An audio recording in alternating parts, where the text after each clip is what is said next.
Les deux garçons tombent par hasard sur une grotte parfaitement adaptée pour servir d'abri contre la pluie et le vent. Mais l'instant d'après, Jack sursaute de peur en découvrant un crâne.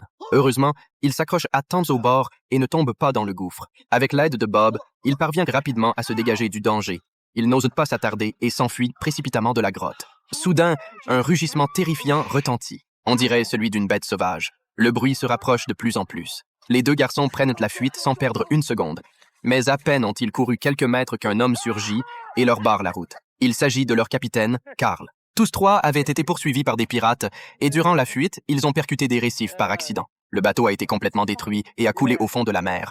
Mais par miracle, les trois ont survécu. Carl avait même emporté les bagages avant de sauter à la mer. Il rassure les garçons en disant qu'il suffit de construire un radeau pour quitter cette île déserte. Mais Jack refuse catégoriquement cette solution trop risquée. Dans un accès de colère, il rejette toute la faute sur le capitaine et son erreur de navigation. Après une violente dispute, Jack décide de partir avec Bob. Mais dans cette situation, Bob ne veut pas que le groupe se divise. Ses tentatives de conciliation restent vaines. Jack choisit donc de partir seul. Carl, de son côté, a installé un abri de l'autre côté de l'île avec des provisions abondantes et une vue dégagée sur l'océan. Mais la situation de Jack est loin d'être idéale. Il tombe sur un crabe géant terrifiant et finit par s'enliser soudainement dans un marécage.